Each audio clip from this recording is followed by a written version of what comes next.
Salut, c'est Pauline de Pepperpot. Salut, c'est Julien. Bienvenue dans cette vidéo où on va parler des différentes questions en attente avant le final de la saison 1 de Doctor Who, qui est très bientôt. Cette vidéo est tournée entre l'épisode Rogue et l'épisode The Legend of Ruby Sunday, donc juste avant le final, et on a plein de questions. Alors cette vidéo va pas spoiler à proprement parler, puisqu'on n'en sait rien, mais dans toutes les conneries qu'on va dire, il y aura peut-être des choses vraies. Peut-être. Il y a aussi des choses qui viennent du Next Time, ou... enfin voilà, donc si vous voulez vraiment aller de façon très pure ce que vous sur faites... l'épisode final, déjà je pense que vous n'avez pas cliqué. Moi je pense que ce que vous faites c'est simple, hein, vous quittez la vidéo tout de suite, et vous revenez après l'épisode, voir si ce qu'on a dit c'est n'importe quoi ou pas. Il y a quand même de très fortes chances que ce qu'on dise aujourd'hui soit n'importe quoi. On va pas se le cacher, déjà parce qu'il y a certaines théories dont on va parler qui ne sont pas compatibles. Entre elles, oui c'est vrai. Est-ce qu'on commence tout de suite par notre question préférée depuis le début de la saison? Ah oui, la grosse question quoi. Qui est cette femme qui revient tout le temps? Qui est la mystérieuse femme qui ne cesse de croiser la route du Docteur et de Ruby? L'actrice Susan Twist est à la fois Madame Meridoux dans White Blue Yonder, la femme du concert dans The Church on Ruby Road, la membre d'équipage Gina Scalzi dans Space Babies, la cantinière de The Devil's Cord, l'ambulance de Boom, la randonneuse de 73 Yards, la mère de Lindy Pepperbean dans Dot and Bubble, le portrait dans Rogue et enfin la PDG de Triad Technologies dans l'épisode à venir. Le Next Time est sans appel, elle sera le mystère principal de cette fin de saison. Après tout, ne dit-on pas qu'il y a toujours un twist à la fin? Deux doigts coupe-fin, Julien? Maintenant, il y a toujours un Twix à la fin, Pauline. Ah mais c'est pour ça! C'est pour ça que t'as voulu mettre des Twix sur ce bureau! Oh bah merci. Mais c'est pour la fin. C'est le gros fil rouge un peu de cette saison, enfin... Pour le coup, celui-là revient vraiment à chaque épisode. Susan Twist, enfin l'actrice Susan Twist, en tout cas, elle revient à chaque épisode. Et donc le mystère est entretenu chaque semaine. Je pense qu'on peut déjà écarter le fait que c'est juste qu'ils ont embauché la même actrice. Je pense que ce n'est pas le cas, il y a véritablement un lien déjà. Disons que jusque-là, on pouvait peut-être y penser, tu vois. Enfin, ça fait quand même depuis 73 Yards, ils la reconnaissent, tu vois. Oui. Maintenant, oui. Mais il y a une époque, en fait, tu pouvais un peu douter en disant, c'est fait exprès, ils remettent tout le temps la même actrice juste pour troller, quoi. Maintenant, il commence à la reconnaître, et on a vu dans le Next Time qu'elle allait être très importante dans cet épisode. Et donc, il y a énormément de théories qui tournent autour d'elle. On va peut-être partir de la plus logique. Ça serait Suzanne, petite fille du Docteur. Tu trouves que ça serait la plus logique, toi? Susan Twist, Pauline. Elle a oui, été... d'accord, Susan Twist, twist, c'est Suzanne. Voilà, c'est ça. Et en effet, dans le dernier épisode, elle s'appelle Suzanne Triad. Quand on prend le S.Triad, tu mélanges... qui est écrit. On a des images promo, il est marqué S-Triad Technology. S-Triad, tu mélanges les lettres, ça fait... Tardis. Astrid. Ah pardon, Tardis. Oui, ça fait Astrid aussi. Et donc ça fait Tardis. Tardis qui est un mot qui... techniquement a été inventé par Suzanne, si on est donc la petite fille du Docteur. Quand on regarde le premier épisode, elle dit que c'est elle qui a trouvé l'acronyme TARDIS. Well, I made up the name TARDIS from the initials, time and relative dimension in space. Et également, Suzanne est citée dans Devil's Cord parce que c'est la petite fille qui habitait avec le Docteur quand il était à Londres en 1963. Donc comme t'as Ruby qui cherche sa mère, enfin, ou en tout cas ses parents biologiques, on le cherche pas vraiment en vrai, mais il y a tout ce mystère-là. Tu te dis, ça serait bien qu'il y ait aussi une histoire de famille pour le Docteur, quoi. Pourquoi ça serait que Ruby, tu vois. C'est très porté sur la famille, la saison, donc ça me choquerait pas, en fait, d'avoir Suzanne en révélation. Après, est-ce que c'est Susan Twist? C'est une autre question. Alors, Suzanne, c'est quelque chose, mais il y a aussi plein d'autres théories possibles concernant l'identité du personnage, du grand personnage qui se trouve derrière tous ces petits personnages joués par Susan Twist. Il y a l'idée que ce serait un TARDIS elle-même, justement parce que le S-Triad peut donner TARDIS. Et que elle se balade dans le temps en changeant d'apparence selon l'époque. Tu vois, enfin, il y a tout ça. Elle s'adapte, oui. Moi, je plains celui qui va devoir sortir du TARDIS. Moi, c'est pas une théorie. Ouais, moi, c'est pas celle qui m'enthousiasme le plus. Après, pourquoi pas, après faut voir. Le truc, c'est que ça ferait un métamorphe de plus, tu vois, un peu comme dans le dernier épisode où il y a eu des métamorphes. Il y avait les oiseaux, là, les culs durs. Les culs durs. Oh, je les appelle comme ça. Les tchulders. Ça ressemble, les culs durs. En français, c'est culs durs, je crois, ils ont traduit. Ouais, bien sûr. Il y a le Docteur, du coup, qui change d'apparence. Enfin, bref. Mm. Du coup, pourquoi pas un Tardis? Après, moi, ouais, c'est pas ce qui me plaît le plus. Toi, tu préfères une autre théorie qui est de plus en plus populaire C'est aussi. une théorie qui arrivait dès le début, en fait. Ouais, elle traîne, hein, celle-là. D'ailleurs, elle est persistante. Dans le plan de H.O., il y a Soutech.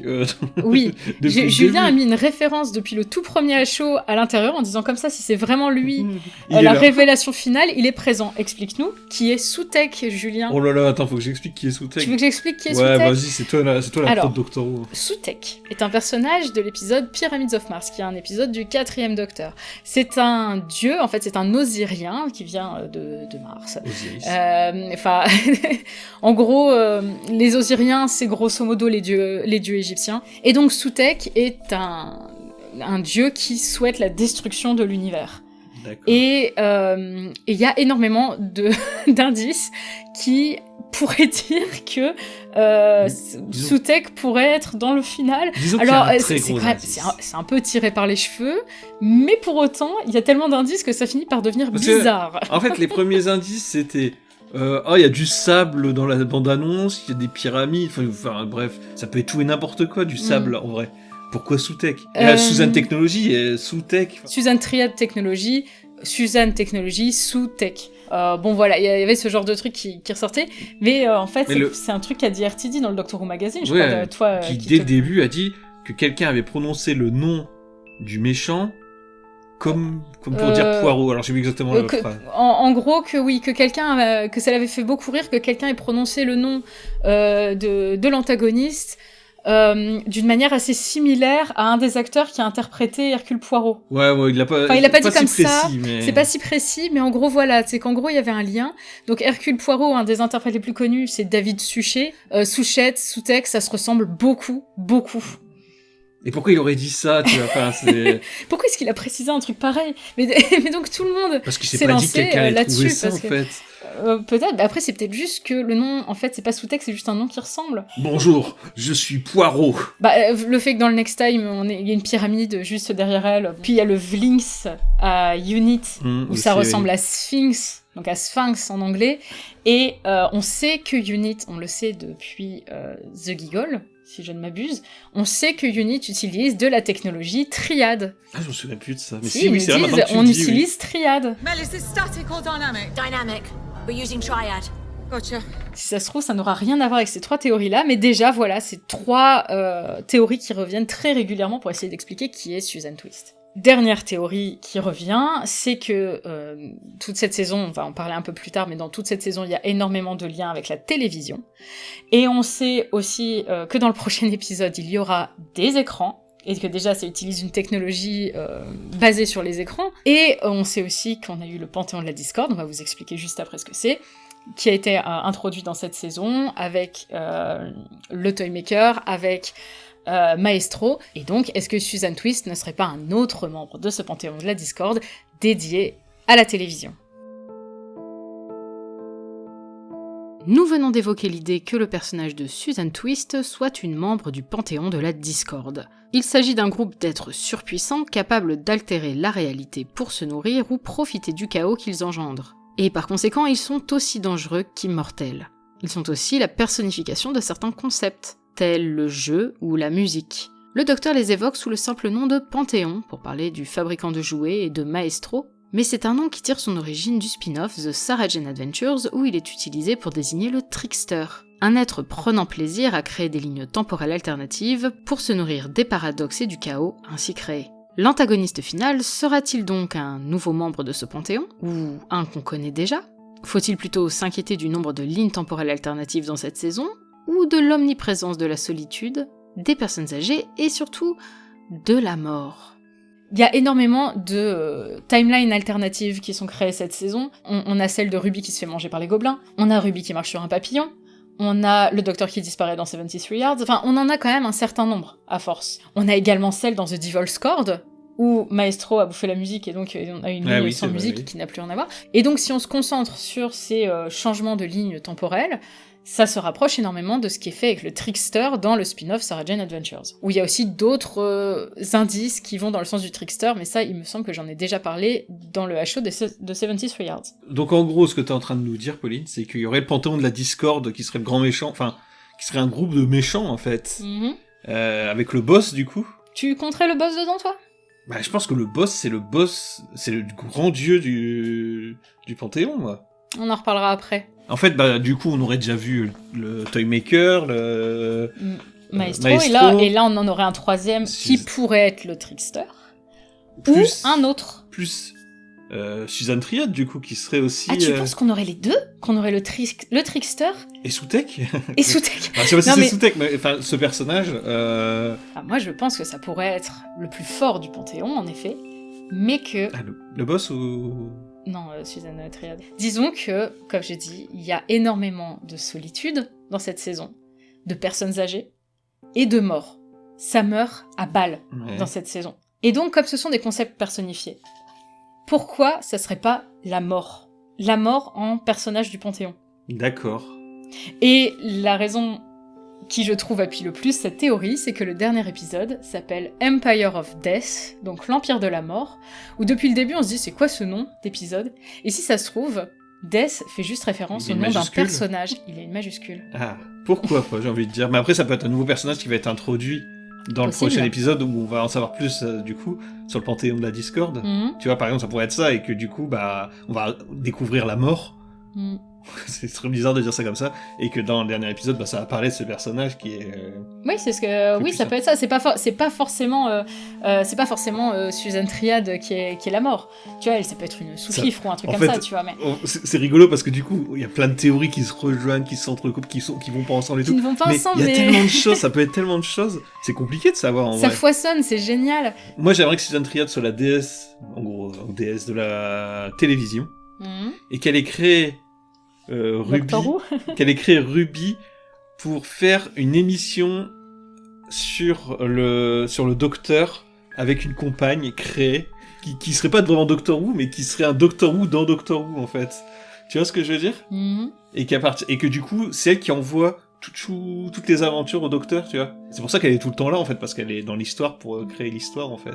Mais donc c'est intéressant ce que tu dis parce que ça va revenir dans plusieurs de nos autres points, cette idée de la télévision qui prend un peu vie, et entre autres, ça peut coller à des théories qui concernent Ruby Sunday. Qui est Ruby Sunday, la petite fille abandonnée au pied de l'église de Ruby Road un soir de Noël? Qui est la mystérieuse femme encapuchonnée qui l'a déposée? Ou ses parents biologiques, de manière générale? Pourquoi neige-t-il si souvent? Julien, tu interromps ma voix off pour ça? On a dit c'est un Twix à la fin. Ben donne-le.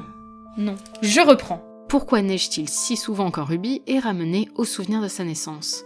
Pourquoi son esprit est-il occupé par le chant de Noël qui a bercé son arrivée à Ruby Road, mais aussi par le thème musical du fameux Trickster évoqué précédemment? Et enfin, comment se fait-il qu'à chaque fois qu'elle mentionne un programme télé, que ce soit Star Trek, Strictly Come Dancing ou Bridgerton, celui-ci se manifeste-t-il dans Doctor Who? Nous sommes définitivement face à un personnage bien mystérieux. Que se cache-t-il sous l'identité de Ruby Sunday? Qui est Ruby Sunday?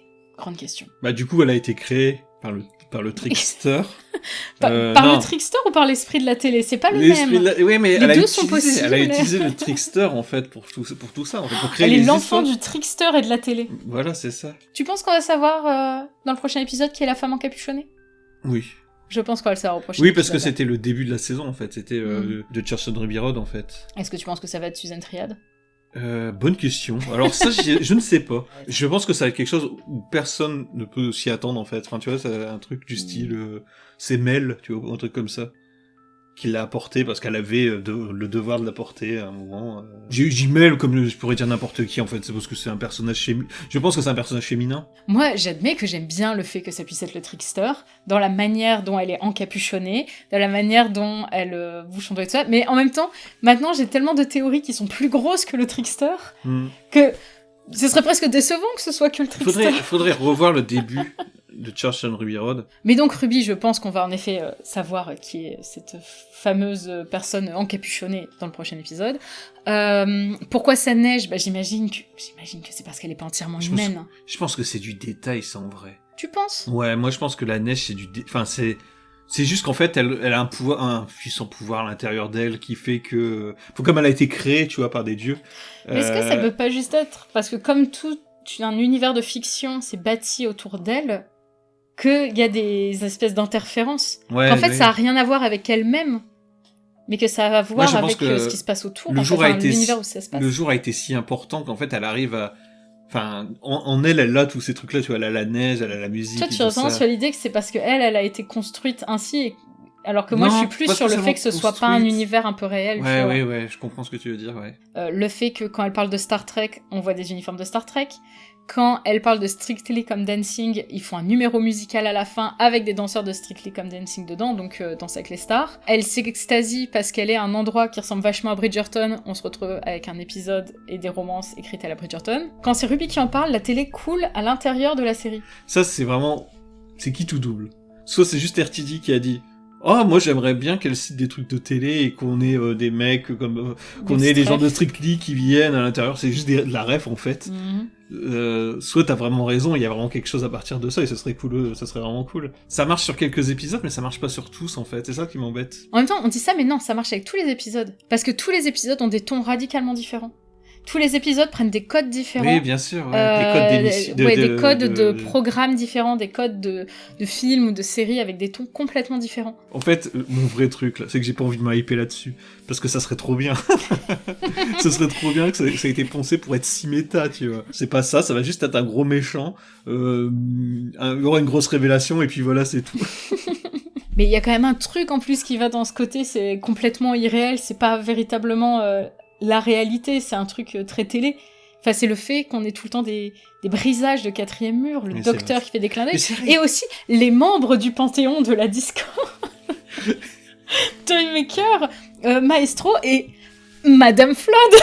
Putain, mais c'est pour ton prochain truc, là? Oui. Bon, d'accord, allez, Mrs. Flood.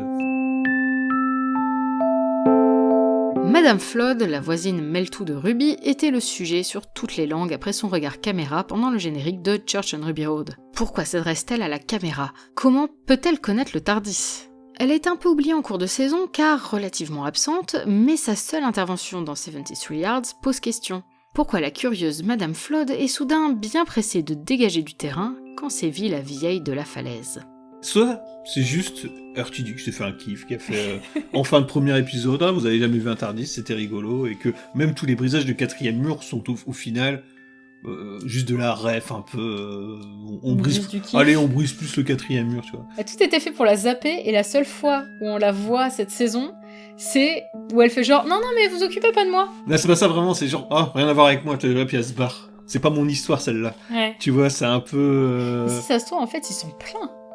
Mais ça tombe, oui. En fait, ça tombe, Mrs. Flood, c'est un membre du Panthéon aussi. Hein. One who wait sur sa chaise de jardin. Bah, peut-être, ouais. Après, Mrs. Flood, y a pas grand-chose à dire. Non, en plus, on avait déjà parlé d'elle dans une vidéo où on parlait de c'est qui les vieilles, ou je sais plus comment elle s'appelait. Vu qu'on va probablement revoir la famille de Ruby, il y a quand même de très fortes chances que Madame Flood soit dans le final. Oui, bon, d'accord, il y a eu des photos promo avec Madame Flood et Cherry Sunday. Oui, ça va, je sais. Écoute, j'ai rien d'autre à dire là-dessus. On passe à Rogue. Ah ouais, complètement. Mais en fait, ça n'a rien à voir, là. Rien à voir. Jusque-là, t'avais fait des trucs un peu... Oui, mais c'est parce qu'en fait, là, Rogue est un peu détaché du reste, mais est rattaché à un truc dont on va parler après et qui, là, relie tous les autres. Le coup de cœur réciproque entre le docteur et son nouvel amoureux ne fait aucun doute. Il paraît évident que le docteur partira à sa recherche ou recroisera sa route dans le futur et qu'ils vivront heureux en se querellant à travers les étoiles. À moins que... Et si Rogue n'était pas aussi honnête avec le docteur qu'il le fait croire? Et si Rogue, en voyant le visage du docteur version David Tennant, avait reconnu une des cibles de son fameux boss, potentiellement le même que le MIP a averti du danger représenté par le docteur? Et si Rogue, chasseur de primes et mérite, avait dupé le docteur en lui remettant une balise qui conduirait le boss droit à lui. Tan tan tan ! Révélation. Moi, je vous promets que si cette théorie s'avère juste, Rogue va devenir un de mes épisodes préférés de la saison. Alors que je lui ai pas mis une note de fou dans HO et que j'ai été un peu déçue après parce que je trouvais qu'il allait trop vite et tout ça. Sauf que cette théorie, elle explique pourquoi ça irait si vite. Parce qu'en fait, Rogue, au début, traite juste le docteur comme un prisonnier. Et en fait, change radicalement d'attitude à partir du moment où il voit le visage de David Tennant. Sauf que le visage de David Tennant, c'est celui que le MIP a connu. Et Rogue, comme le MIP, disent qu'ils ont un boss. Tu n'utilises pas boss, Enfin, le fait que surtout les dans ce deux... cas-là, en fait. Voilà, c'est ça. Le mot est les deux fois utilisé de façon appuyée. Et en fait, quand il voit le visage du docteur version Tennant, immédiatement son attitude change. Comme si en fait il était au courant que son boss cherche ce mec parce que le MIP a dit qu'il était dangereux. Et on rappelle que Rogue c'est un chasseur de primes, que Rogue, dans Donjons et Dragons, dont visiblement il est friand, ça veut dire le roublard, que de base, s'il a choisi ce nom-là, c'est que c'est un manipulateur. Et donc, après ça, on a toute la scène de bal où il fait croire qu'il comprend pas trop le jeu que veut jouer le docteur, où il fait un peu l'idiot, genre, qu'est-ce que tu veux que je fasse, quoi? Mais en fait, si ça se trouve, il avait très bien compris, mais il voulait montrer au docteur qu'il savait pas jouer, qu'il savait pas faire double jeu. Parce qu'en fait, il était en train de faire double jeu et qu'il voulait faire croire au docteur qu'il était digne de confiance. Ok. Et du coup... Et il lui donne quoi? Il lui donne la chevalière. Qu'est-ce qu'il nous dit pas que cet objet qui appartient à Rogue, ce serait un traceur qui permettrait au moins un piège, quoi. Ou un piège qui permettrait au boss de retrouver le docteur. Et donc, du coup, pourquoi... Parce que, allez, je me fais l'avocat du diable, Pauline. Pourquoi, du coup, il l'a pas arrêté? Et ça serait pas bête que le boss veut se charger lui-même du docteur. Ah, d'accord. Et que le but, c'était juste de lui mettre... C'est juste qu'en fait, il cherchait pas particulièrement le docteur, mais le docteur a croisé sa route, donc il met une balise sur le docteur pour que le boss le trouve. Sauf qu'entre-temps, je suis persuadée que Rogue a développé des sentiments pour le docteur. Qui s'est attaché au docteur. Et qu'à la fin, il est sincère quand il dit qu'il veut que le docteur le retrouve. Imaginez si Rogue revient dans un autre épisode, après que le docteur ait été rattrapé par le boss à cause de la balise de Rogue, et que le docteur est persuadé que Rogue l'a trahi, et ça lui fait mal au cœur, et tout ça, enfin, il a eu le cœur brisé par Rogue à cause de ça. Et Rogue se sent super mal, parce que finalement, lui, il avait aussi développé des sentiments pour le docteur, et tout le principe, ça va être que Rogue va devoir regagner la confiance du docteur. Ça serait-il pas beau, ça? Bah ouais, c'est beau. Et franchement, si c'est ça, Rogue devient un de mes épisodes préférés de la saison. Si c'est pas ça, c'est un épisode trop précipité. Voilà. Mais alors, du coup, ça pourrait aussi vouloir dire que peut-être qu'on va voir Rogue dans le prochain épisode ou dans celui d'après. Je me dis, on pourrait revoir tous les personnages presque qu'on a vus. Enfin, on pourrait voir beaucoup de personnages qu'on a vus. Oh, Lindy Pepperbean, laisse-lui jusqu'à la saison 3 avant de revenir. Bien sûr, ouais. Et ça pourrait être rigolo qu'elle revienne aussi, en vrai. Oh là là. Mais non, faut laisser le temps. Mais donc, tout ce qu'on a dit sur le boss, ça permet d'embrayer sur ce qui lie tout ça, à savoir le boss, The One We Wait, et The Oldest One. Nous avons évoqué le fameux boss du MIP dans le point précédent, mais il n'est pas le seul nom énigmatique à revenir cette saison. Qui est le boss, oui, mais qui est aussi celui qui attend, et le plus ancien. Ces noms concernent-ils un seul et unique personnage, ou au contraire 3 différents ? Sans oublier que celui qui attend fait fuir le fabricant de jouets et que le plus ancien inquiète Maestro. Qui peuvent être ces personnages, ou ce personnage capable d'effrayer des êtres immortels et transcendantaux? Est-ce que pour toi ce sont des personnages différents? Difficile à dire. Pourquoi ils auraient des noms différents, tu vois, donnés par les dieux, si c'était pas des personnages différents? Mais du coup, si c'est des personnages différents, ça veut dire que c'est des personnages au-dessus d'eux, quoi. Et c'est ça qui est... Le boss, je pense que c'est celui des 3 qui peut être le plus séparé. Mais par contre, pour moi, celui qui attend et le plus ancien, c'est le même. Ouais, peut-être, oui, pourquoi pas. Et ça peut être le boss aussi, mais disons que je pense que sur les 3, le boss, c'est le plus dissociable, en fait. C'est quelqu'un qui est assez grand pour effrayer les dieux du Panthéon de la Du coup, ça peut pas vraiment être sous-tech, par exemple. Ou alors, RTD a changé un peu sous-tech pour que ça devienne vraiment un dieu beaucoup plus puissant, tu vois. Mais dans les faits, c'est qu'un dieu normal, en fait, dans la mythologie de Doctor Who. C'est là, ça serait celui qui est là depuis Depuis le début des temps sombres, tu vois le truc, quoi. Alors, moi, je me souviens de l'idée que ça pouvait être le téléspectateur. Oui, ça, celui qui attend les épisodes. Ouais, j'aime bien cette idée-là, en vrai. Vu qu'en plus, on est sur une saison où ça parle énormément de séries télé, où il y a les regards caméra et tout ça, ça serait super logique. Il y a plein de monde, en plus, dans Doctor Who qui attend, en vrai.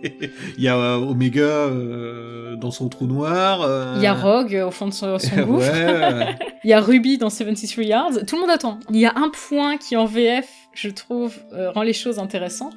C'est que celui qui attend est le plus ancien. C'est au masculin. On a posé la question dans notre interview à David Macaluso. Est-ce que il avait demandé à la BBC s'il fallait mettre du féminin ou du masculin? Et il a répondu « Oui, je leur ai demandé ».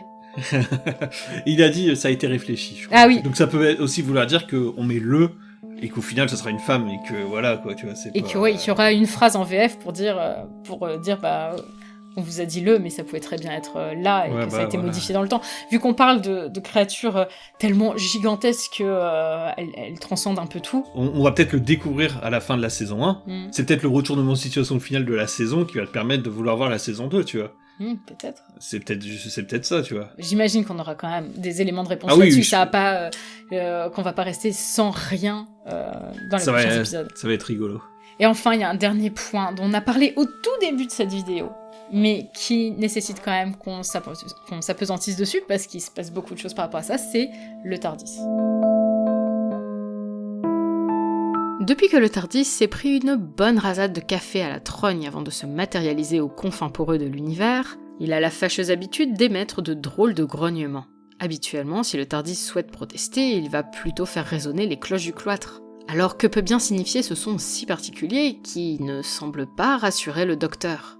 Autre mystère, une des bandes annonces exclusives à Disney+, nous a présenté un plan se déroulant dans le TARDIS mémoire de Tales of the TARDIS, un programme dans lequel d'anciens compagnons retrouvent d'anciens docteurs pour parler de leurs aventures passées.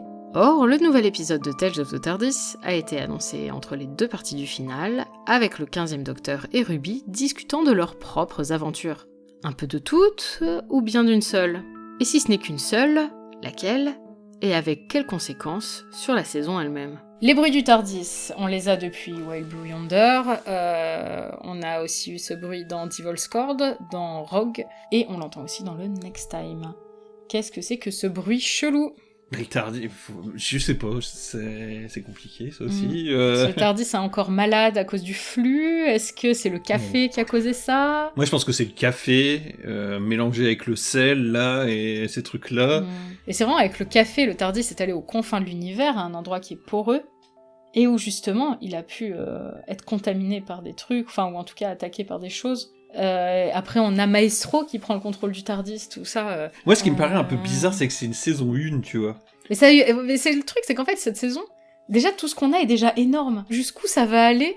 Parce que ce sera forcément moins haut les saisons suivantes, quoi. Bah non, parce qu'en vrai tu peux toujours mettre un méchant plus gros en fait. Au bout d'un moment, le méchant plus gros que celui qui veille depuis le début de l'univers et qui domine tous les dieux, tu vois. Ils font comme d'habitude, ils raconteront d'autres choses, tu vois. On peut retourner sur Gallifrey aussi, on peut rejouer avec les Time Lords, on peut faire plein de choses. Mais c'est ce que je dis, mais ils feront pas aussi gros sur les saisons suivantes. Bah, je pense parce qu'au bout d'un moment, tu peux pas faire une surenchère du plus gros. Moi, je pense que c'est pas Dragon Ball, quoi. Bah, ils l'ont déjà fait, mais au bout d'un moment, ça commence à être trop. Bien sûr, au bout d'un moment, c'est pas bon, enfin, ça va pas. Ça permet pas de raconter des histoires, en fait, c'est ça le problème. Mais je pense que tu peux toujours avoir une nouvelle menace globale qui peut revenir à tout instant, en fait. Bah, ce que je me dis, c'est que si c'est tous ces êtres éternels, tous ces quasi-dieux, par exemple, le Toymaker, c'est, quand il est battu par le docteur, il retourne faire sa vie ailleurs, il retourne construire son truc, et il fait sa vie d'un autre côté.